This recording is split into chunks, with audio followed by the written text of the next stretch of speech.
Hello everyone, this is Savitya Sivakumar. I am the Region 10 student representative and you have joined us for our session 2 of the student track of SYWLC 2020. Without further delay, let me call Mr. Pasan Petiagoda, our Sparks coordinator for IEEE Asia Pacific MGS Student Activities Committee. Pasan, over to you. Hi, thanks a lot, Savitya, and hi everybody. We are here at the SYWL Virtual Congress for the first time, and it has been completely a different experience to you as well as to me. And in this particular case, at the student track, we are looking at what a multinational company would expect from a fresh graduate. Why we take multinational companies is because we are at a global platform now, and IEEE is a global entity. At the same time, we are covering the Asia Pacific region, which represents more than 30 countries. So we thought of going for a multinational platform and inviting four eminent speakers who actually have experience in speaking in working in the multinational companies to hear their opinion on what a multinational company would expect from a fresh graduate. We all know that all of us, the IEEE members, do have a degree certificate by the time we pass out. That is obvious. But would a degree certificate itself just suffice for a graduate to go through and be recruited by a multinational company? At the same time, would that be enough for them to market themselves or to pitch themselves as the best candidate in a multinational company? So this is the basic question we are going to answer. And to do so, we have four speakers with us, starting with Mr. Nicholas Vigishaw, who is the country manager for Zuiz, which is a Paris-based construction company who specializing in electrical and mechanical engineering. And we have Mr. Sasanka Jayadasa, senior manager, head of factory supply chain in Nestle, who has worked in Sri Lanka as well as in India, managing supply chains on behalf of Nestle, which is a multinational manufacturing company, who will give his perspective on this. Then again, we will be having Mr. Samit Sirimana, intern motor design at Tesla, where electronic designs and automobile has now been the hot topic. Samit will let us know as an intern what he has been doing and what he had and what in general it is expected from a fresh graduate to be recruited in companies in the caliber of Tesla. And for the Q&A session, we will be also having Mr. Samarasekara, a software engineer at Google, who is now based in Singapore and working for Google. He will bring out some important aspects. At the same time, we'll answer your questions as to how companies like Google operate and how do they recruit fresh graduates, and to answer your questions on if you are a person who's interested in this level in the software industry, how you could potentially pitch yourself to be selected in a company of this nature. So this is our setup, and we have already received a couple of questions through emails to which we will be answering during the Q&A session, as well as appropriately I might try to put these questions to the speakers as and when they are joining and as and when they are presenting. At the same time, all the balanced questions will be answered at the Q&A session. So feel free to type your questions, send us questions on the chat you have, so that I should be able to note them down and put to the speakers as and when without disturbing them. And so that's all about the presentation. And I think we are good to move with the first speaker. So I invite Mr. Sasanka Jayadasa to his presentation to give them a briefing about who Sasanka Jayadasa is.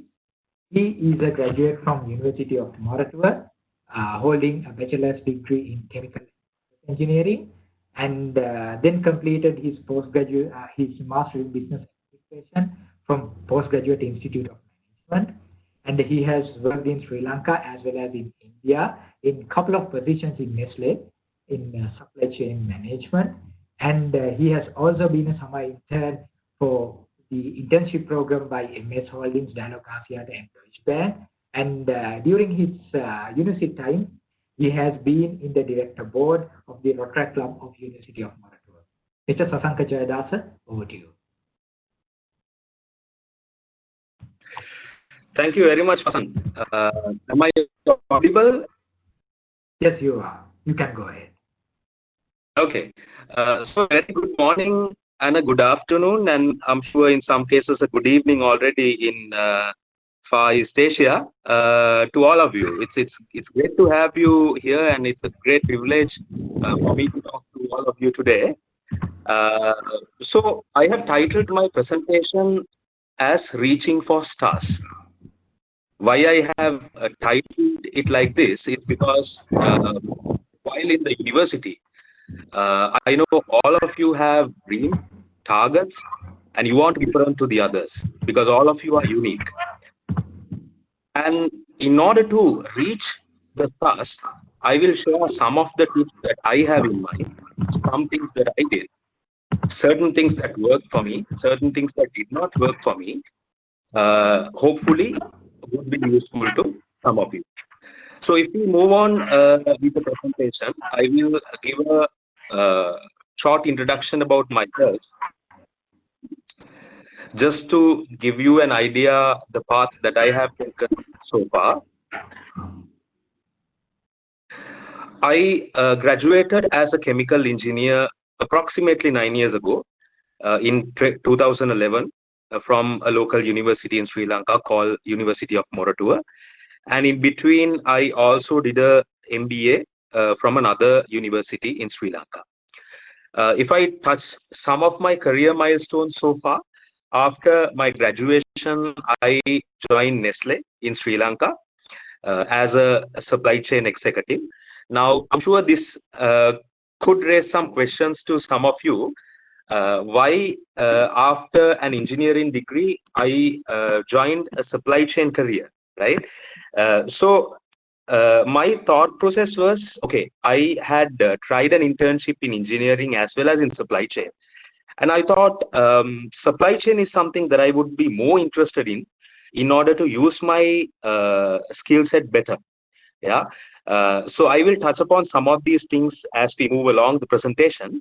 So it could be helpful to some of you who have other options in mind other than just sticking to a core engineering job. So after about 1.5 years, I had that opportunity to move on to our regional head office in India. So I was based out of New Delhi, India for about 3.5 years. It was quite an interesting chapter in my career and in my personal life also. Before going to India, I did not have any friends in India. So for the first time, I went into a new country. It was quite challenging in the beginning, but I enjoyed my stay over there. And about 3 years back, I returned back to Sri Lanka, and I took over the position of supply chain head in our factory, which is based about 70 kilometers from the capital in Sri Lanka, which is in a place called Kurunegala. So if we move along the presentation, I have a question for you guys. I know I cannot see you, unfortunately, today, and I cannot see your responses. But I want to put a question in my next slide to you guys. What do you want to do with your life? You don't have to answer me. You cannot answer me, but I want you to think of an answer in your mind. You will have a lot of options as you go along the way. After you graduate, if you move to the next slide, you will either join the corporate sector, you will join as an engineer, or you will join as a different in a different capacity, or you can start your own organization. You can become an entrepreneur, or you might even think of joining the service sector. Or in Sri Lanka, many of our engineering graduates join the government sector as well. I'm sure those opportunities are there in your respective countries as well. So my message is, guys, if you move to the next slide, the possibilities and the options that you have in front of you as an engineering graduate are endless. So the options that you have today are much more than what it was 10 years back. So if I had like 5 options as an engineering graduate, now there are 50 options. So you need to have an open mind, first of all, when you are entering the corporate world, when you are entering the world as an engineering graduate. If you move to the next slide,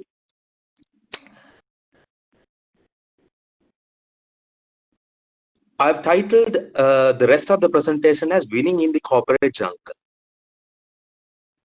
Now, if you move to the next slide, you will see a picture of a tiger. One more slide, please. I want to place this question in front of you. Why do I call this a jungle? Now, when you are in university, you are in a certain comfort zone, guys. We are surrounded by friends. We are surrounded by people who are willing to support you, close ones. Whenever we have a challenge, whenever we have a problem, we are secured by this structure. But when you are out there in the real world, there are a number of challenges, there are a number of problems that will come on your way. So, in a way, you're like this tiger that you see on this photo. If you move on,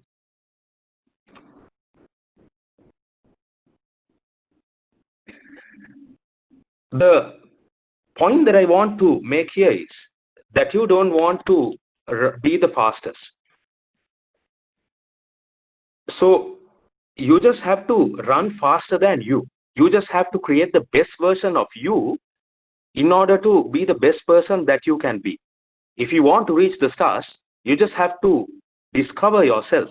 Or in another way, you have to discover the best version of you. Now, if you move to the next slide, I will share a small story. Now, I showed you a photo of a tiger, right? Now, that's a photo from Africa. Now, this is a photo in an African jungle. And the story goes like this. Every morning, when a gazelle wakes up in the morning, he just have one target. Just have to run faster than the fastest cheetah who's out there. Okay? And also similarly, what goes in the mind of this cheetah? Every morning, he just have to wake up and then outrun the slowest gazelle. See, equation is simple as that. So I just want to put this thought across to you guys because it's slightly competitive out there than in the university. So you just have to find the best version of you and then stand out from the pack in order to emerge from the others. If you move to the next slide, I will share some tips on how you stand out, how you create the best version of yourself. Yeah. So in this presentation, I will share 5 tips. One more slide, please. This is essentially what I believe are the most important things that you need to have within yourself while entering the corporate sector or any career that you select. So the first tip or the first point is about self-awareness. Okay. Now, self-awareness could be something that's familiar because I'm sure in other presentations that you would have heard about this concept. Yeah. Now, if you move one more slide, please. It's about understanding what your strengths, weaknesses, and also what are the opportunities and threats that are out there in the external world. Now, when I recruit a person or an engineer to Nestle, we have about 100 engineers working in our factory today who have come from different engineering colleges in Sri Lanka and some expatriates who have done their studies outside Sri Lanka are also with us. Now, whenever I interview a new graduate, the first question that I have is about the person himself. I want to understand whether the person is aware about himself. Now, I cannot compare myself with Pasan because my strengths and weaknesses are different to Pasan's strengths and weaknesses because every one of us are unique. Now, you need to understand what are the unique strengths, what are the unique things that you need to leverage on as strengths and also things that you need to improve upon. One more slide, please. Now, you guys are part of the IEEE network. Now, I'm sure you have a lot of opportunities to integrate with people in IEEE that are outside your country. Now, in a way, you guys already have a head start in terms of my second point. That's about embracing diversity. Now, guys, like I mentioned in the beginning, when I went to India during my first 2 years of the career, it was a big challenge for me. Now, I did not have any friends in India. And I'm sure in the map, you know where Sri Lanka is located. It's just below India. Though we are very close geographically, in terms of cultures, we are quite different. So I had a little bit of a challenge in adjusting myself to India, adjusting myself to the setup there. So in the first few months, I struggled a little bit, but I realized if I'm to survive the next 3 years over here, I had to embrace this diversity. I have to accept the different cultural attributes in India and get used to it because I cannot change the culture over there. I had to rather get used to it and get integrated with it. Now, if you move to the next slide, all of you are in a certain comfort zone. You, even in university, if I take you back to the first day in your university or first week or first month in your university, I'm sure you try to find people who are just like you. So you try to find a comfort zone, right? And during the university course, whatever 3 years or 4 years it may be, I'm sure you try to spend much time with the people who are like you, with a similar background. But the important message that I want to give you guys is, if you are to be a success, if you are to be successful in your journey, you want to increase your or stretch your comfort zone. If you go to the next slide, you have to take more and more challenges, and also you have to make more and more mistakes, because you will learn only through these mistakes that you do. And also, it's not about just knowing, building on what you have learned in the university. Along the way, you continuously learn, because in this life you are a continuous student, and also you learn to take risks and stretch your comfort zones accordingly. So this is an important message, because I see a lot of young graduates who come to our workplace, sometimes with a first class or a second upper, being the batch top, etc. Sometimes do not find themselves in a good position in the organization because they do not make this adjustment. So it's very important, guys, because it's not about your degree certificate, or it's not about your first class or second upper always. Because when you join a workplace, it's a different atmosphere. You have to get used to the setup there in the workplace and build your way accordingly. Let's move on. Let's go to the third point.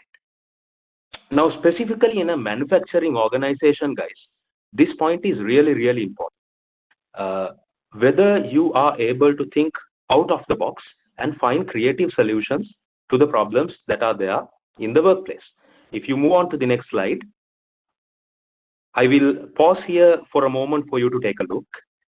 Now, sometimes we work so hard when we encounter a problem, but after we work so hard and after we find a solution, sometimes we realize there was a simple solution that was available, right? So I want to draw your attention to this particular image. Sometimes it's about working hard versus working smart, guys, because sometimes there are very creative solutions, not complex solutions, very simple solutions that are available there. Now, you will be able to find these answers if you have an open mind, if you are able to think outside the box, and if you are able to think outside your typical silo of working. Next slide. Now, another question to you guys. Does it matter how you do it as long as you get it done? What do you think? Now, the answer could be maybe it matters. Obviously, you need to follow a certain ethical standard. You need to do it in the right way. You cannot sometimes take shortcuts. But at the same time, it's not only the standard way of working that will get you to the final result. always think carefully. There could be creative solutions just next to you. Sometimes these are not, this is not rocket science.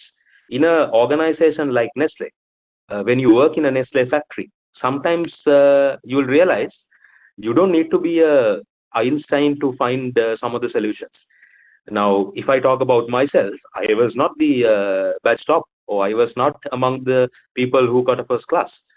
But during my initial years, I tried to look up to certain people that I admired within the organization and tried to find answers to some of the basic problems. Sometimes these were smart ways of doing things. Yeah. So just a small thought that I want to leave with you. Now let's move on to the next slide, where I give the fourth success tip. This is about attitude. Now, sometimes when we get graduates, we realize they are so high about their degree or their qualifications, etc. But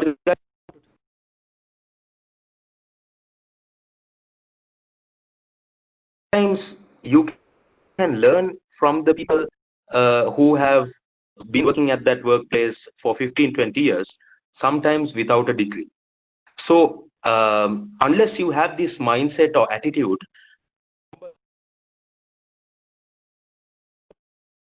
and make your way up. So let's move one more slide. Here, I want to give a message to you guys, because failure is an important part of success. Now, if you take any successful person in this world, you take an example from any industry or any engineering discipline, you will realize that they have failed so many times, but they converted those failures to successes because they learned a lesson out of every failure. If you move on to the next slide, I will take Thomas Alva Edison as an example. Now, he said, some people interpreted his mistakes or his failures as, mistakes. But what he believed is, if he made 10,000 mistakes, it's about finding 10,000 ways that will not work, or in other words, new solutions. So he's a person who converted these failures to successes. So that's the message that I want to give you guys, because um, uh, one or two setbacks or one or two failures really puts us down, and sometimes we get so demotivated and demoralized, and sometimes we think that's the end of life. But trust me, guys, during my stint in India, I had these doubts in the beginning of my career. I thought I wouldn't be able to make it. One or two mistakes I did, and then I thought, okay, I will not be able to come out of it. But since I decided to keep going, I was able to complete a 3-year successful stint over there in a very challenging environment, and come back to Sri Lanka to take on a leadership role in Sri Lanka. So I'm sure you guys also will create such stories and convert your failures to successes. Now, if I move on to the next slide, wherein I give my final message. Now, I'm sure you would have heard about this tagline. Steve Jobs used to say this a lot. It's about staying hungry and staying foolish. Yeah. What does this mean? It's not about staying hungry as we typically say, but if you are continuously looking for opportunities, if you are continuously looking for opportunities or chances to learn and to grow, that's about staying hungry. And what does staying foolish mean? Yeah. In our setup, sometimes we find professors, yeah, even in environments like Nestle, who want to showcase their work and to portray themselves as successful people, but often they miss out to learn. So that's why I want to give this message: stay foolish, because always there'll be a point to learn from the person sitting next to you. So that's the message that I want to give. And if you move to the next slide. remember to always stay a student of your craft. Whatever field that you go into, remember that you will be a lifelong student. No matter how good you get, no matter how successful other people perceive you to be, remember to be a student, remember to learn every day. Because this is an essential part on your career. Because whatever new role or new opportunity that you get, unless you are not open to learn, you will not grow. So this is an important point that I want to leave you with. So that brings us to my small message. So if I quickly wrap up, first message is about being self-aware, and then second, embracing the diversity, embracing the differences, and third, thinking out of the box and being open-minded to new opportunities, and having the right attitude always, and finally, staying hungry and staying foolish. Thank you very much. Over to you, Pasan. Well, thank you so much, Sasan. I'm sure that was really inspirational as a person who has been working in Nestle in a couple of countries and who has really successfully perceived your career these years and have achieved a real growth. I'm sure the points you did put on the table were really uncommon and was of use to our participants as well. Sasan, we wish to see you at the Q&A session as well. Meantime, let me invite and introduce the next speaker of our session. He is Mr. Nicolas Vigishov, a country manager for Zrees, which is a French-based multinational company who are more into projects, construction, and a giant in the field operating in multiple countries. Mr. Nicholas is now working as a country manager who has previously been an execution director for EPC projects in Delhi, India. He has also worked as a project director in Dubai, UAE, and has worked and been responsible as a project manager for multi-billion USD projects. We can just imagine what level of experience he should be having in terms of execution of projects. And to add to that, he has been a project manager and executed projects in Australia, in Malta, as well as in Doha, Qatar. So he is, by his name, has worked in different countries, in different areas, and different environments. Mr. Vigishov, now the simplest question we can put in front of you on the table is, what do you think, considering your experience, a fresh graduate should perceive, a fresh graduate should have for them to be successful in a company like Suri? Over to you, sir. Okay, thank you very much, Pasan, and hi everybody. It's for me a great pleasure to be in front of you today. So it's very interesting because I know that somehow I was selected as a speaker today because of the color of my hair. So it reminds me that yes, I have been in this industry for quite some years now. But you know, every time I think about it, it looks like I remember when I was a fresher, like if it was yesterday. So for me, it's still very close. And this question I'm asked today about what multinational expects from a fresher is exactly something I was thinking some few years ago when I was in your position. And okay, I remember it was a very important thing. I kept on asking this to myself. And now, okay, with the light of my experience, I can give you some ideas about that. But you know, at the end of the day, what I would say is that it's a very interesting question, but maybe it's not a question you should think about too much, because at the end of the day, you know, you are who you are, and so-called characteristics are already inside you. So there's not much you can do about your own characteristics, and that's fortunate because this is how you are. But that being said, I will still try to put some few tips on the table so that you can think about that. First thing I would say is that when you are a fresher, definitely you have some technical skills. You have worked a lot on during your studies, so you know many things. And frankly speaking, when you're on the other side of the table and you try to recruit a fresher, you will not worry too much about those technical skills. So, it is clear from the employer that if he goes to employ a fresher, he knows what is to be expected, and he knows that the level of technical skills will be there. So that's not really the criteria. We will not bother too much looking at all the marks. We can reasonably assume that okay, you have the technical skills. So that will not really make the difference. And it's interesting because I'm from a scientific background. So, I mean, I used to think always, okay, 1 + 1, 2, those things. But when it comes to recruitment, somehow it goes much beyond this. And it is not only the scientific criteria. It is also more about you and about your personality, your attitude. So that is the most important of all.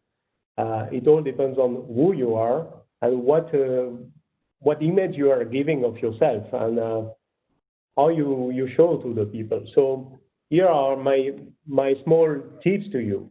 So when you are in a position to be recruited, you need to be natural and to show what is your personality. And actually, if I am recruiting you, what would be my criteria? I will see you and I will try to think about you as a member of my team. And the only question I will have is that, okay, I am happy to have this one with me. Am I happy to see these people growing under me? And I am willing to take him with me. That's the only question I will ask. And then on that, it all depends on who you are and how you feel and how you act. What is your attitude? So in that regard, don't be shy. I mean, you can ask many questions. You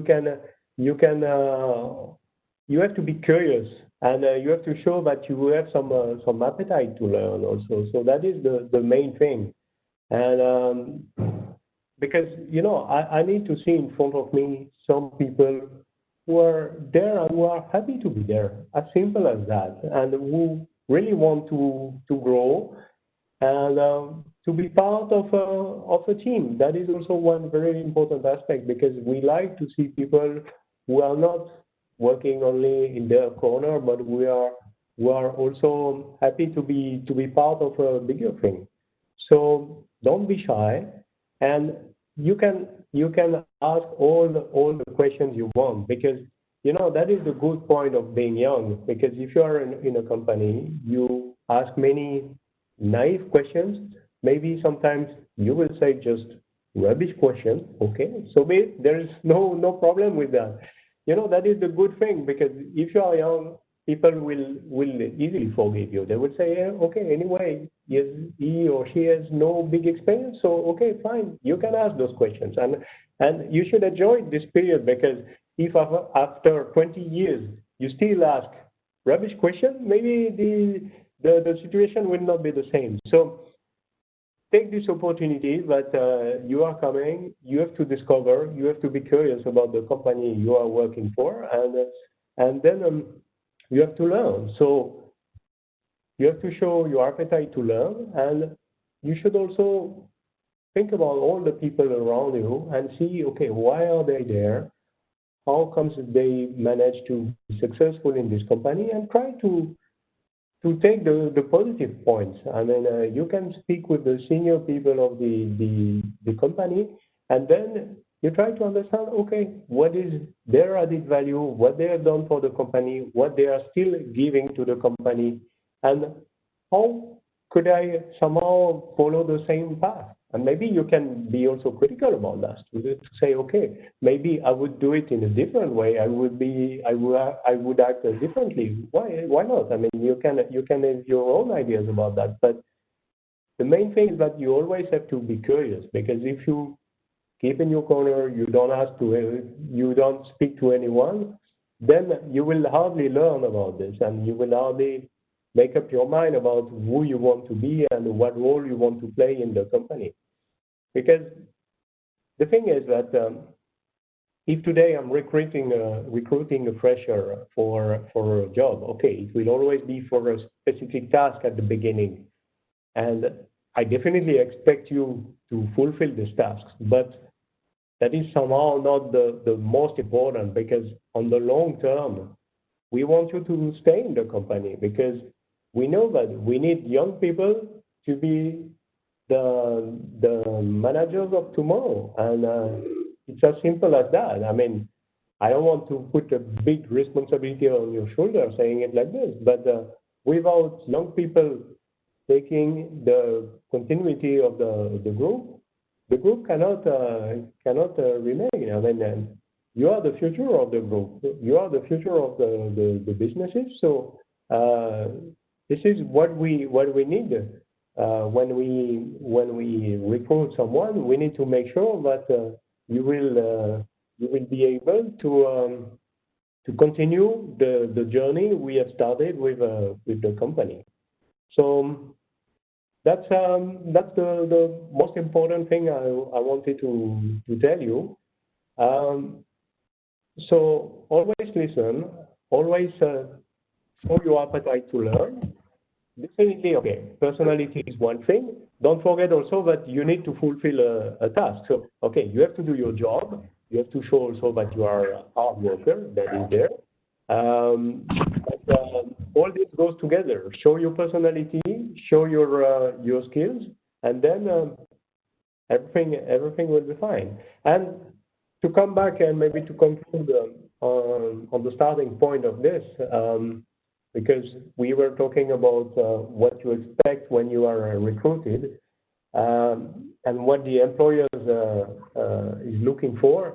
Don't forget one thing: you may not succeed for all interviews you will have. I mean, you will encounter also some failures sometimes, but don't get too much disturbed about this, because sometimes, and I have been in this situation, sometimes you don't select someone, but it does not mean that this someone is not good.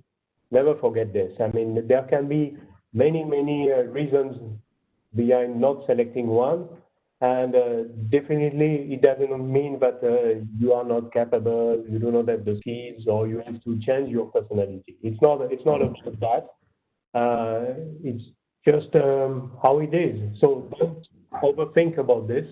Don't ask yourself too many questions, and just be yourself. Thank you. Oh, I cannot hear you, Passan. Okay. All right, thank you. Thank you so much. That was interesting. And we have one question for you. This came from a student in India, and maybe because of that, we experience differences in different countries and different states. He says some facts like standards we have learned are not the most updated. How would this affect if we wish to join a company like Swiss? That's very interesting somehow, because I believe that when you are studying, you will learn so many things. And your professors will tell you, okay, it is like this, it is like that, and okay, you will take your notes, you will pass your exams, but actually, when you join a company, you will realize that things can be pretty different from what you have learned. And okay, definitely you have learned about certain standards. I'm telling you, many of those will change. Okay, and there is no big deal about this actually, because when we recruit someone, we don't recruit a robot who can reproduce certain standards. That's not about that actually. We want to have someone who is able to adapt and to get adapted to different standards, and that's not the problem. I mean, standards are always there to improve and to change. So okay, if you have been able to pass your exams under certain circumstances, I mean, there is no doubt that if somehow things are changing, you will adjust to that, and that is the life actually, because in your career you will have to adjust so many times to so many new things. So there is no issue with that. All right, Mr. Vigichov, thank you so much for joining us, and I'm sure it was really useful for our participants. And thank you so much for sparing your time being here at a country manager. I'm sure you're really busy. Thank you so much for your time. Thank sir. you. My pleasure. Thank you. Thank you so much. And then we will move on to Amit Siriman. We are at a time where electric automobiles have become a topic, and we have been talking about the cars that would auto drive themselves.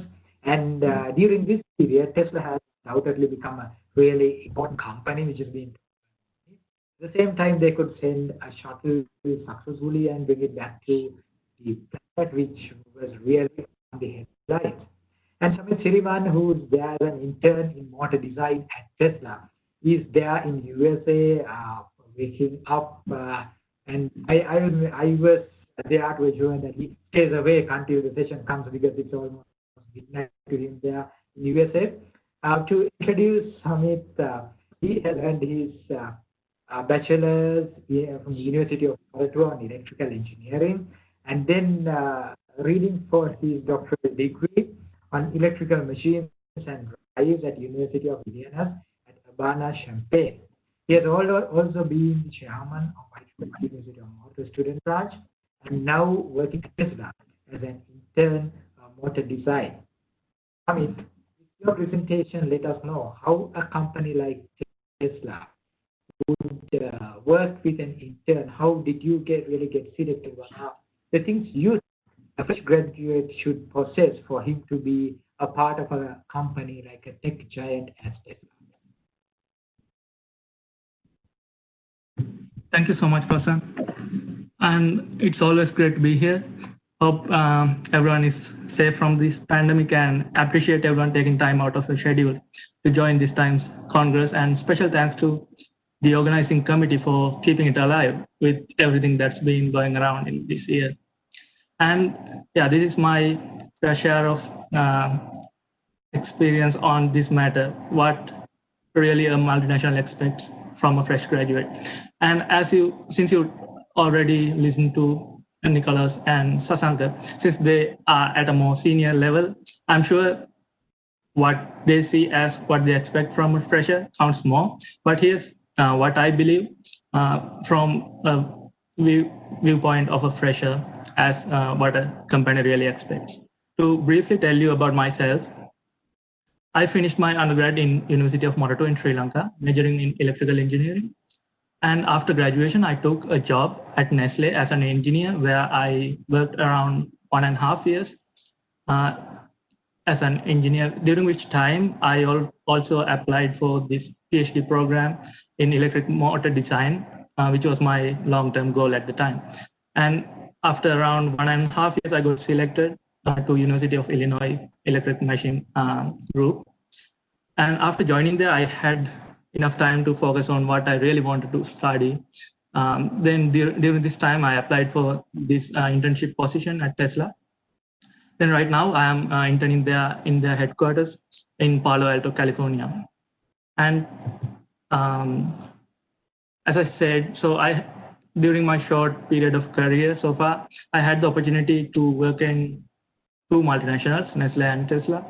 And yeah, they are totally different two companies based on both the maturity and the industry they operate in, and the speed that the industry moves at.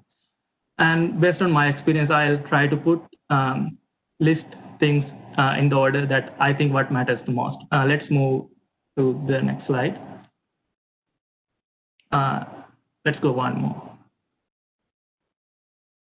First things first, I think the most important thing what a fresher brings to a company is the fundamental understanding of the basic fundamental principles related to your discipline of engineering. And in fact, this could even be the only thing that you bring as a fresher. So it's it's extremely important that you have a good understanding of your fundamentals. And in addition, it comes in handy when you have some technical expertise, some technical skills. Like regardless of which kind of engineer you are, it's always useful right now to have some expertise in coding. And it's always, as an electrical engineer, knowing how to use an oscilloscope. Or let's say you are joining a company which is dealing with designing power electronics equipment. So it's definitely useful to build your own power electronics converter at your university while you have the resources and while you have the time. By doing these things, at the minimum, you know what will be the hurdles when you actually try to build one in the real life. Then one of the main things that I want to focus here is the ability to use the tools. As an electrical machine designer, I can relate to this a lot. So we see these finite element softwares right now being so popular in machine design, and everyone's using it. And due to the continuous growth of these kind of softwares and their capabilities, the companies right now heavily depend on these tools. And from my graduate program to here, from university to here, I used to use certain tools for this finite element. But coming here, I realized that, okay, Tesla has their own tools, and sometimes the commercial tools that they are using is somewhat different from what I have used. Of course, there are probably tens of these tools released by different companies, and it's impractical for you to learn all of this during your undergrad, for example. So my viewpoint on this is, since it is an essential part of your job to be able to model and simulate these designs. One thing to keep in mind is that if you are familiar with one tool good enough, that is basically going to help you learn the next tool even faster. That is definitely one thing that you can do to overcome this kind of hurdles in your job that you will face. The next thing is what I see as a liberty in a multinational company is that you can grow into your own area of expertise. In my case, for example, let's say I am more in the area of electric machine design, but let's say I'm also interested in thermal side of the machines, for example, how the cooling systems work, how the oil circulation and pumps work. In this case, however, the company cannot initially help you a lot. Instead, the time investment that you have to put in there has to come out from your schedule. If you build enough expertise on these areas, and if you still think that area is fascinating, then you can go ahead and convince your management to change your area of expertise. And this is one thing that's good about multinationals, because there are more possibilities, there is more space to grow yourself into an expert in one area. To move into the next slide. One of the most important things that I feel a fresher should have is the problem-solving skills. In here, for example, in Tesla, I've been asked to create my own machine loss measuring setup for specific types of electric machines.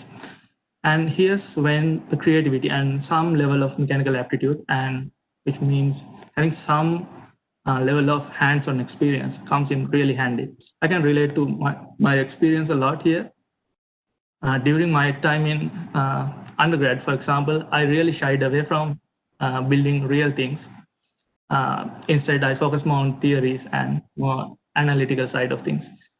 However, after joining University of Illinois, my grad program, I had this opportunity to join a special program to build this multi-megawatt level first prototype for a high power density machine, which was led by NASA at the time. So, and due to the special nature of this machine, due to very special features of this machine, even though we always prefer to outsource it to some other company to build, we ended up having to build it ourselves. We were complaining at the time. We had to make the windings ourselves. We had to glue it together. We had to put everything together for this machine, basically. And even though I didn't like it at the time, this was something definitely helped me get through these interviews for Tesla, to show that I have enough hands-on experience in building things, which comes handy in designing something for the company in real life. And having some experience in that area definitely gives you understanding on doing things in different ways. Instead of being stuck in one single way of doing things, you can think of a way around it instead. And having built something similar, of course, you are aware of what things can go wrong and which parts of it you have to be more careful about. Let's move on to the next slide.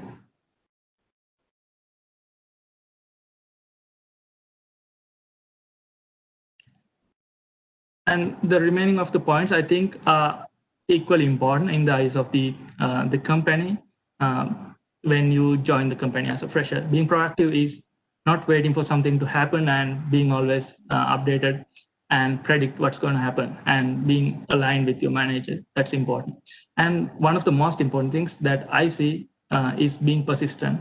When you join a company like Tesla, which is a very fast-moving company, and although when you join, everyone expects you to come to the speed really fast. It is at the same time, it's no one else's formal responsibility to bring you up to speed. So this is where you have to be persistent. You have to be the owner of your own matters. And even simple things for me, like getting access to testing facilities or getting access to new tools, or even knowing fundamental process from someone else. This is where you have to be persistent and not wait for others to teach you first, which might be really into your advantage if you keep pushing. And it is this matter that where your communication comes in real handy. For example, you don't want to be that person who keeps bugging your neighbor every time that you have a question. Instead, you want to build your network fast enough in a way that you know where to go in each of the problems that will come up. So in Tesla, for example, one of the things that fascinates me is that in one single floor, there's more than 100 engineers who are divided in different groups, for example, who work in some part of the electric drivetrain of the car. For example, it could be like electric motor design, like my group, or the power electronics, or the shaft, or the gearbox, or lubrication, whatever. So all these engineers work in a single floor, which is open to each other and to talk to. However, being the large company it's impossible for a fresher to know everyone. In these cases, so it is very frequent that you have to go out of your group and to talk to someone else, and no one else is going to introduce you, apparently. So it's really important how you approach a new person and how you talk to that the manager from that other division. It's these very interactions that will define whether you're getting your things done in a timely manner. And in this aspect, certainly my volunteering experience with IEEE has helped a lot to communicate with new people every day and to correctly communicate with people at different levels. Since I mentioned about my experience with IEEE, I think it's always a good thing to have a mentor, regardless of which level of education that you are in, or which level of career you are in. There are certain things, and there's always someone who's more experienced than you. And a platform like IEEE is a great place to know these kind of people. Let's move on to the next slide. And another thing that a multinational will definitely require you to have is a collaborative mindset. In Tesla, I have seen this a lot, where everyone is open-minded about others' ideas and everyone's bringing their own ideas to the table. And it is so frequent. Like every week, I see multiple new ideas, maybe slight things, maybe slightly different way of making the winding of the machine, maybe slightly different way of cooling the machine.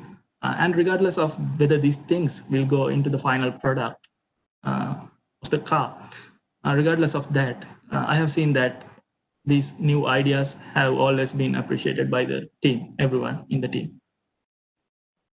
Let's move to the next slide. And a fresher's life is, of course, a hard life. And because you are being gauged by many measures, your performance, your time management, and many other things. And in a company like Tesla, for me, example, I have experienced regardless of how many tasks that you are assigned with right now, there's always new tasks coming in your way, and there's a new task every day that is being assigned to you. So it is important to have some level of overall picture in a way that you can prioritize your own tasks, in a way that you do not miss on the important things. And it could, of course, be impractical to approach each and every task and try to finish everything. At least it is important to achieve the key deliverables that you are required to deliver. Moving on to the next slide. And as I said, I had even though during my very short career, I had the opportunity to work in two different industries and different multinationals. What I see in Tesla especially is that it's a very fast-moving company, and part of the reason being it is in a very fast-moving a relatively new industry, which is the electrified transportation, to the level where a single breakthrough in, let's say, battery innovation tomorrow could totally change the competitiveness of this market. Therefore, it's so important that everyone stays on top of their fields, on top of what comes out in the market, what your competitors are doing, and all this. And these things and this speed, of course, is always reflected in day-to-day activities inside the divisions and departments as well.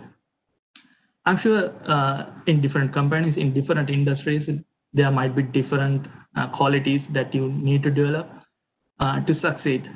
For example, in Nestle, as I have seen, it's a relatively established company, which means you may not need to be as keen on the new advances in technology compared to electric automobile, of course. And it could totally be up to that industry, and it's important as a fresher that you adapt to that industry fast enough.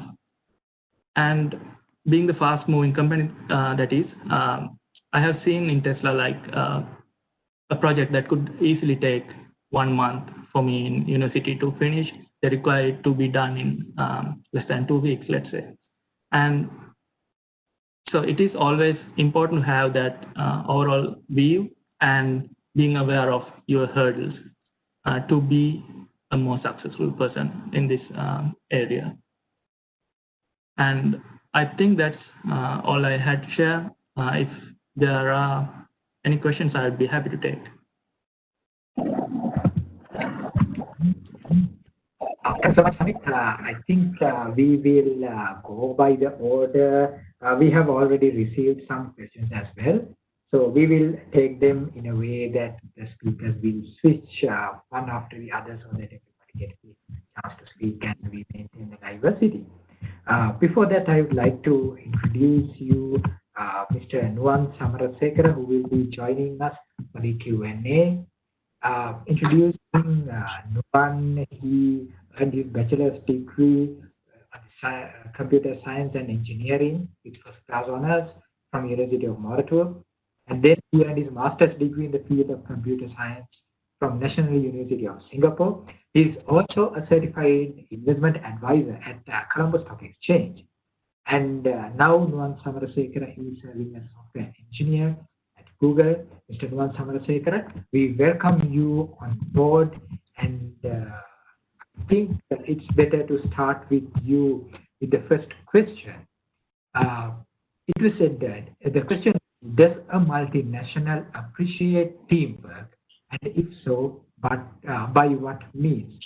Maybe you working at Google have a better understanding about that, I guess, and maybe you can relate to your experience as well. Cool. Hi. Nice to meet all of you. As the other speakers were also mentioning, appreciate the work you guys are doing during this time. So, as Faisal mentioned, I've been working at Google for the last close to 5 years now. And it's been a long time since I was a fresh graduate. I graduated like 10 years ago, right around the time with Sasanka. Sasanka is my junior batch. That's a good question. I think one big difference between when you're working in in university scale projects and then you go to work in like a very large company, I think one big shock is how different the scales are in the things you do. And I think the focus in university project is for you to learn the technologies and for you to grasp the concepts and apply those. And so you'll be building end-to-end on your own, everything like a website or like a system of its own. But when you build products for in companies like in big tech like Google, for instance, your audience is much larger. Like it's probably in the scale of like hundreds of millions of users or even billions of users. So the team that delivers that product is usually much larger. Like talking from my experience, I work in Google Pay, and for Google Pay we have over 200 engineers in the engineering team alone, spread across the US, China, Singapore, India, and Australia. And then you have business development folks like product management, product marketing management, UX, UX research, and a lot of other verticals that work together to build the entire product end to end. So it's pretty important to understand how you fit into this very large team, and in fact it's a certainly different set of dynamics even compared to like working with a 4-member team or a 10-member team, like what would be like in a final year project, for instance. And the dynamic is much different because now we're talking about like 200 people that you'll be working with, and that is something that is very much encouraged in a lot of those large companies, because we understand the importance of working together in a big setting. And in fact, this is very much the case because like 4 or 5 years ago, when Google interviews were doing, when I was interviewing Google, the structure was that you have like 4 coding interviews and 1 system design interview. But now we have actually changed it to 3 coding interviews, 1 system design, and 1 interview called Googliness and leadership. This one is mostly about the soft skills, which involve things like teamwork as well, because we identify that as a important metric to when making hiring as well.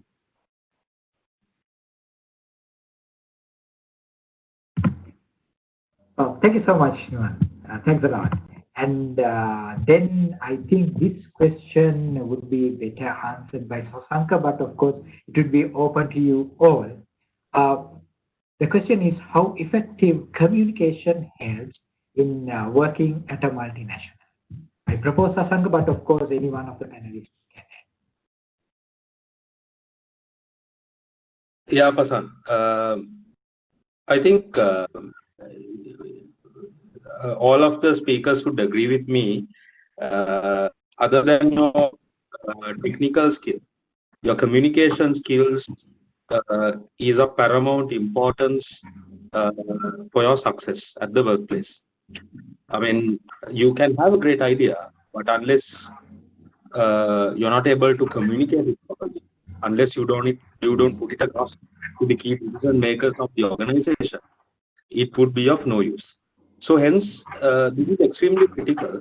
When I say communication, it's not about the number of words that you know in English or the complexity in your language. It's about whether you are able to put your idea in a way the other person is able to understand. Sometimes it's about being simple in your communication than being complex or using a lot of complex words. Also, to all the young engineers here, the message I want to pass is, please understand, in a work environment, you will work with a lot of non-engineers, people who does not have an idea about the language that you're speaking. Often I feel engineers, mainly because they are not aware how to communicate to non-technical people in simple language. I'm sure others also would adapt to this, but that's my message. Be simple in your communication and also understand your audience and adjust your message accordingly. Keep it simple. Thank you. Thank you, Sasan. We just received a question, and this directly goes to Samit because it's particularly regarding to Tesla. And the question is, Samit, what's the best way to acquire an interview with Tesla, application portals, or approaching a recruiter and then apply?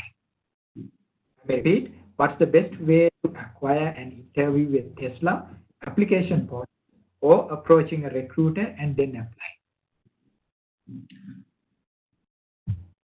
I think first of all, it's important to know which part of the organization that you want to join. So for me, for example, so it was my dream to join this company even as an intern, and I somehow focused more on the electric machine design part, and I directly tried to acquire a position with the electric machine design group. And there are a number of internship positions, for example, going on with testing, manufacturing, and all others. So I think first thing would be to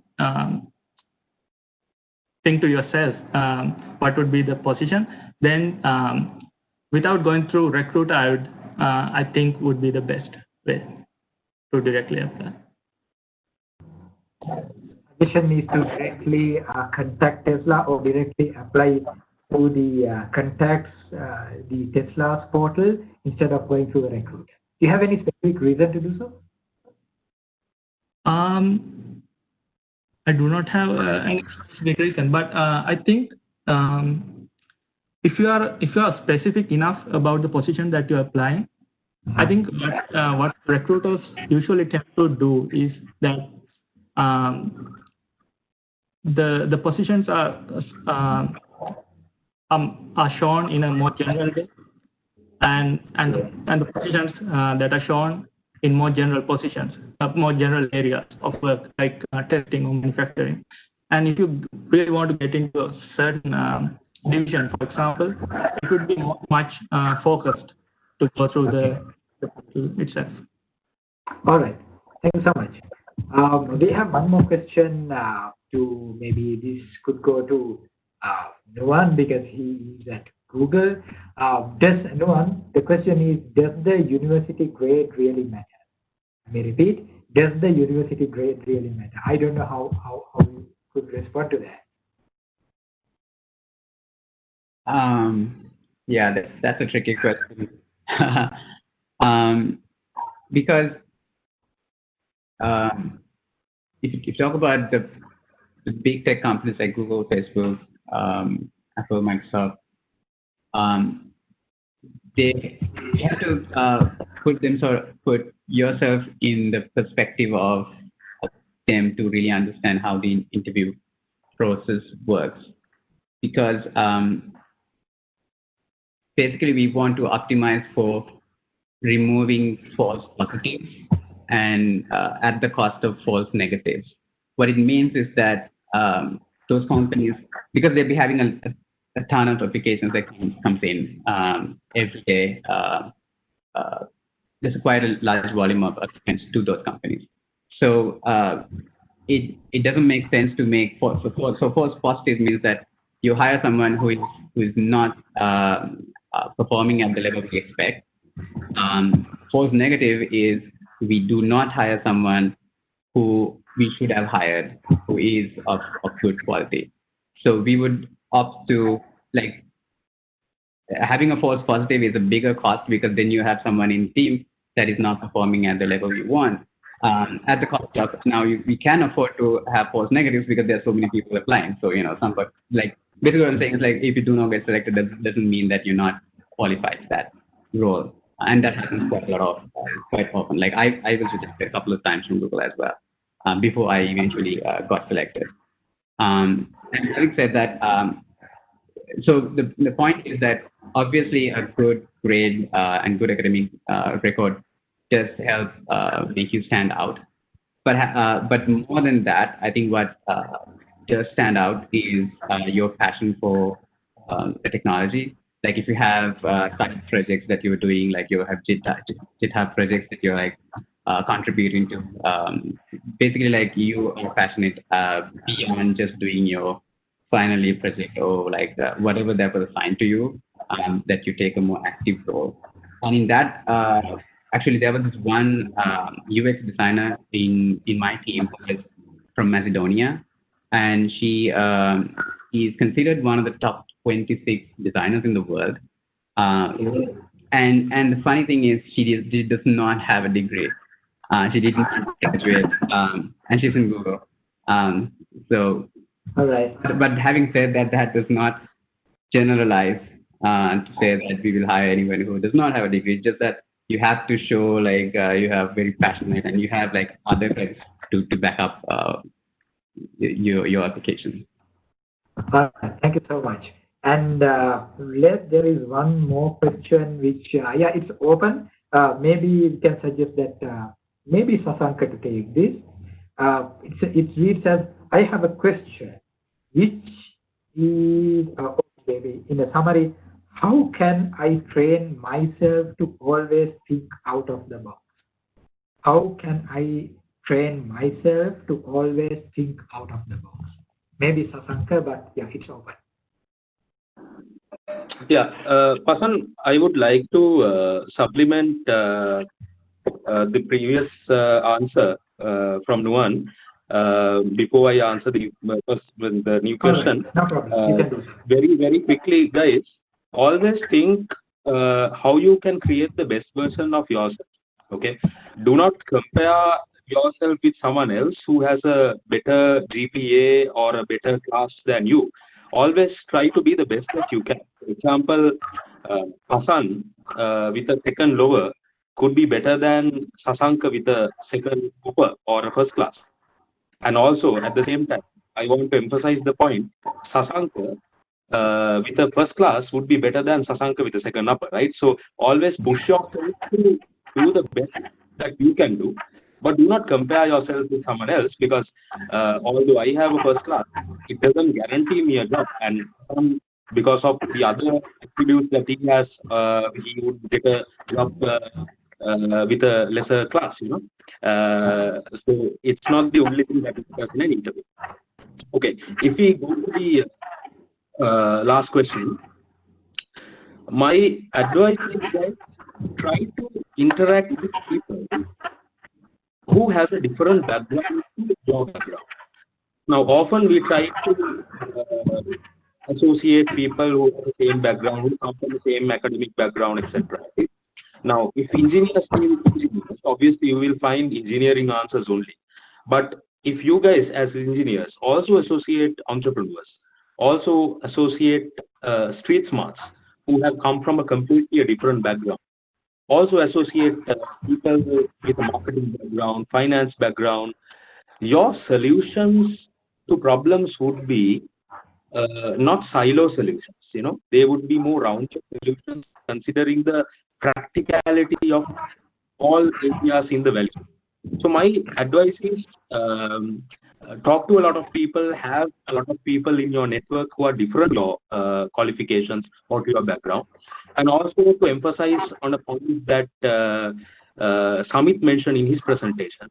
Have a mentor, regardless of the level that you are in, whether you are an intern or a junior manager or a senior manager or a CEO, have a mentor. And mentor doesn't need to be a person who's senior than you or who's earning more than you earn. It can be a very rich person also.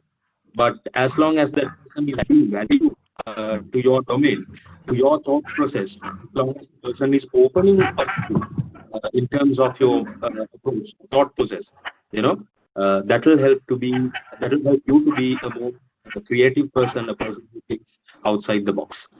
Yeah, that's my thought. All right. Thank you. Thanks so much. And I'm sorry if in certain cases I did not get the name of the person who's asking the question, but in case there are common questions I do. This is Penny Roy asking, how important is the undergraduate project for getting hired? I repeat, how important is the undergraduate project for getting hired? Maybe Samit or Nuan? Let Samit go first. Okay. Yeah, I try to relate at least one part of it. I think at least in the field of electrical engineering, this is the one place that you can get a real hands-on experience before you go into the job. So it is really important that you understand what you do, what you want to do after the graduation, which industry that you are specifying for, and building that kind of practical knowledge using this undergraduate final project, for example. That I think is the main value of a final project when you just go into the industry as a fresher. Anything to add to that? Yeah, so I think again, like the perspective to think about this is that it's what we are looking for is again how passionate you are about tech, and the final year project is one way in which like if you say you got an A+ in algorithms, it doesn't imply that you are passionate about it. It just implies that you are really good at answering the exam paper. And a lot of the grades does not really translate into are you passionate, because the majority of the pool that we get as requests for interviews are people who are technically good. And that's why they would like go through the online, the phone interviews, and then they go through for the on-site. And what we would look for is like, what is your additional thing that makes you stand out? And an A or an A+ in a certain subject or all of the subjects does not really make you stand out. But if you have like, it does not need to even be the final year project. That's the point. Like final year project is one place where within the university you are given the opportunity to do something hands-on and be creative and create something of your own. But it could also very well be like other contributions that you do to other projects and things that you do on your own time as well. Thank you so much, Noah. And yeah, there are really two more questions which we can take with the time we are permitted to take. Let me put this. What are the common challenges Asia Pacific students face when working abroad in multinationals? I repeat, what are the common challenges Asia Pacific students face when working abroad in multinationals? Maybe we can start with Samit because he has already started working in US for a multinational. Yeah, I think I can. Common challenges. I'm sorry? They're asking for common challenges. Maybe you can use your Okay. Today. Right. I can start with some things that I thought would be challenges, but certainly even at a local level, if you work at a multinational, Nestle, it had helped me a lot in familiarizing with the systems in a multinational. For example, the safety system or even the purchasing, like those things are very standardized across all companies. So although I expected certain things to be challenges, they uh, they were certainly not. But things like getting adapted to the new culture in a place, especially where Tesla, I see that in a team, there are people from coming from every part of the world who work in a single team, and understanding their culture and understanding how to move with everyone who comes from different backgrounds is one important thing in my way. I get the opinion from Nuan as well because he's working for Google, so he should also have a perspective to share with us. What are the challenges probably or possibly Asia Pacific students face? Maybe they later rectify when they join a multinational company like Google. Yeah, so I think one common theme around most of those multinationals is that the teams comprise of quite a diverse set of people, and a lot of those companies try to make it a point to improve the diversity of the team as well, and this includes like marginalized communities like LGBTQ plus, for which Google is like really pushing a lot, and women representation and so on, and also ethnical backgrounds as well.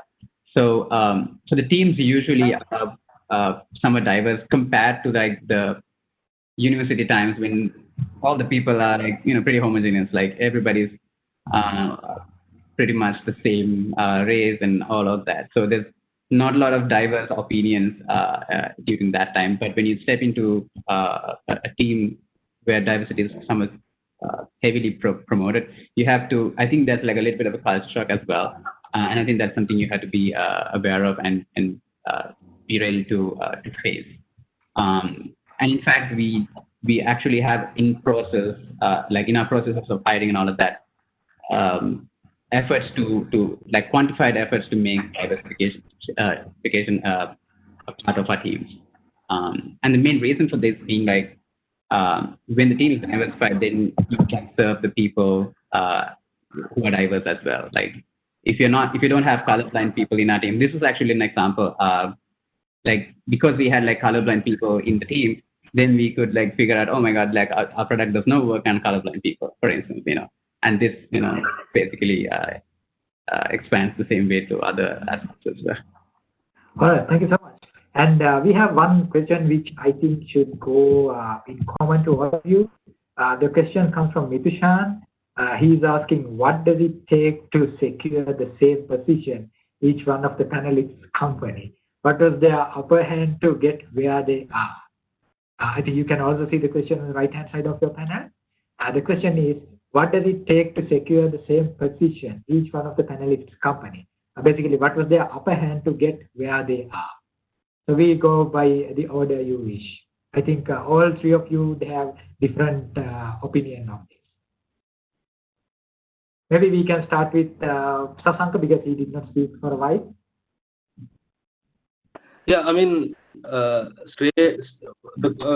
I understood the question correctly, like essentially what secures the job that we are in today, right? Exactly. What they're asking is maybe what is the upper hand? Maybe how did you distinguish yourself, or maybe how did you stand out from the rest? Maybe a particular 1 or 2 points should be in your personality. Okay. I will go to the first point that I mentioned in my presentation. It's about knowing yourself. Okay. And after you understand what you are capable of and your strengths and weaknesses, basically, stay true to it. I mean, do not try to be someone else. Do not try to portray a different image that you're not. Understand yourself and stay true. To me, values and ethics is something that I believe that someone should not compromise at any point, at any cost. As long as you're staying true to it, true to your values and ethics, I think that could be the success factor. and be satisfied with what you get, because sometimes it's always not about your capability that matters. Sometimes a little bit of luck also matters. Sometimes position that you expect today may not come today. Sometimes it will come 2 years later, sometime later. But be hopeful about it and be satisfied with what you have today. That's the message that I want to give in a nutshell. All right. Thank you so much. Maybe Samit? What do you Yes. think? I think what I can say is gradually build the background that you need to go to the position that you wish for. In my case, I can certainly say I wanted to join this place so badly, specifically the motor design group. So I built all my grad research in some similar areas in a way that I can relate to this. Since I knew I am going for an interview someday, and I try to build all these things around me in a way that I can relate to this when I want. All right. Shall we listen to one as well? What do you think? What make you stand out from the rest when you were selected to Google? Yeah, so I think I'll probably reiterate what the other two panelists were also saying. I think the common theme around here is that it was because you were passionate about that area, or like you had like a strong focus on getting there, and it was not by accident. It seems in the other cases as well, and the same with me as well. I was very passionate about like problem solving and algorithms from the I was competing for the International Olympiad in informatics when I was 14, 15, and so on. And so that I think did help a lot in showing the interest. And also I was doing my own startup before Google called out for interviews, and I think that also sort of shows passion for tech in general. And that combined with like academics and all of that, it's a holistic package at the end of the day that makes the decision. All right. Thank you so much, all three of you. And we do have Dr. Zia Ahmed, who is actually, to the best of my knowledge, he is the head of membership activities in Region 10, joining from Australia. And I think Dr. Zia also has some perspective to share regarding the final year projects and their relation to being get recruited. Dr. Zia, may I invite you to add your thoughts as well? I think that was a very good question about what is the importance of undergraduate project.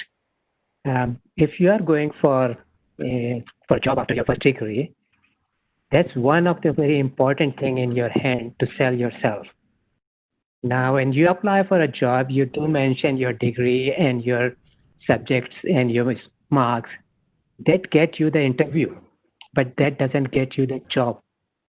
When you go for the job, when you are selected to shortlisted for an interview, they will not be looking at your mark sheet or your subjects, because they have already read it in your application what your qualifications are, and that's why they have invited you for an interview. What they will be looking will be, are you able to sell yourself? And your undergraduate project is a very important commodity in your hand to sell yourself. So try to use that not only to show the technical content of that, because your technical project may not be relevant to the employer, but what they will be looking will be, how did you plan that project? Did you look into the resources? Did you look into the budget side? Did you look at the timelines to finish the project on time?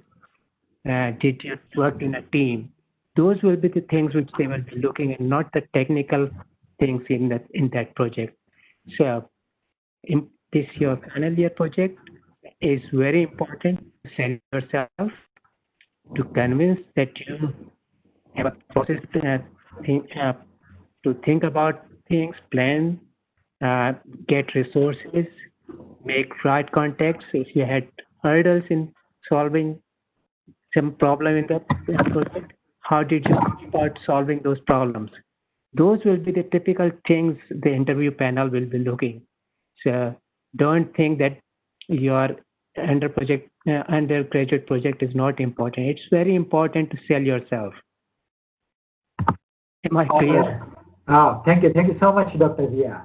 Yes, and let me, because now we have almost reached our timeline, we might have to conclude at this point. Before that, let me invite all of the speakers to switch on your cameras because IEEE Region 10 SYWL Organizing Committee would like to take a photograph this way. Unfortunately, we cannot get together and stand for a photograph. Still, they would like to make a memory and have it as a memory in the IEEE Region 10 history that we did have this session in the Congress. So maybe Savita, you can take the photograph and let me know that you are done. Yes, checking right now.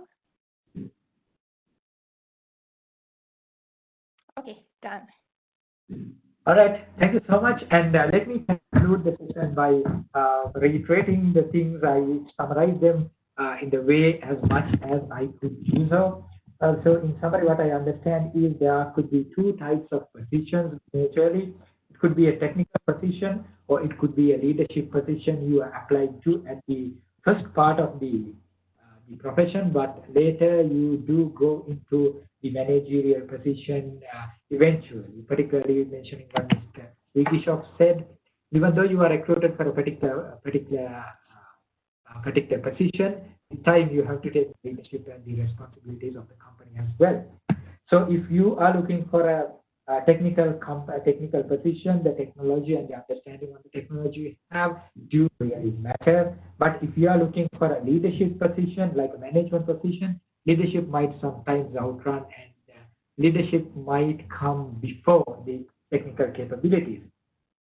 However, in common, I think as I could hear from the panelists, staying hungry and staying to the need to learn always do matter, irrespective of where you want to join.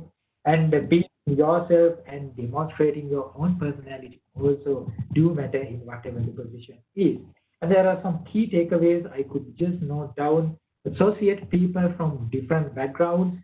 Have a mentor who could help you. There does not need to be a really senior person, but who could really add a value to your character and learn gradually and be yourself, but try to approach gradually instead of trying to jump into position because it always takes time for you to reach a higher standard and a higher position.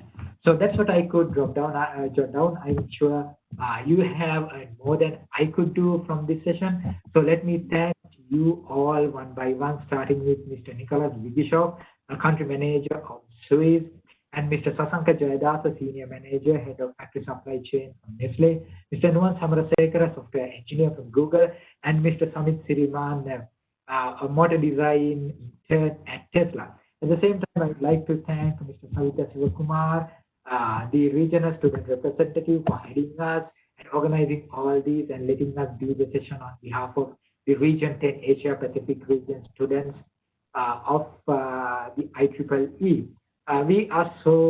We do regret that we are not in a position to meet the speakers and appreciate them as we used to do. But let me thank you all and extend my heartfelt gratitude for sparing time. I know most of you it's the office time, and thanks a lot for spending at least 1.5 hours on behalf of us and on behalf of the student members of IEEE. We do have a virtual token of appreciation which will reach you soon. We do regret that we could not shake your hands and express our heartfelt gratitude, but we are so thankful to all of you for being here and sharing your thoughts. Thank you so much. Thank you, Pasan. Thanks to all the speakers, and let me also give Pasan a token of appreciation as well for doing a great job. And I would like to also thank our entire team for behind this whole planning, especially Pasan for doing a great job with this session. I would like to brief our tomorrow session. It will be from 1 to 3:20 p.m. Bangkok time. We'll be covering about best practices in running student branches. Before moving on, I would like to ask Muzammil to brief lightly about the quiz session for our students. Thank you, Dr. Shavi. Hello, participants. Now it's time for the quiz. Please note that now every member of the team could participate in the quiz. Links to access the quiz of the respective session are shared with you via email, and the link to access the quiz is also available in the chat box. The formula for the calculation of the final marks after each quiz is shared in WhatsApp group and through email as well. So your quiz is ready. You are requested to please click on the link in the chat box or click on the link using email through your email. But make sure the time of the quiz is of only 3 minutes. So thank you. Good luck. Thanks, Muzammil. So next is our networking session. So this time it's going to be different. We are going to team you guys up for a survival challenge. So the links for the networking sessions are being sent to your mail. And I have also dropped in the chat as well. So we'll be starting in 5 minutes. So let's see you guys there. So I again thank all our speakers, Pasan, all our organizing committee, and all the attendees. Thank you all.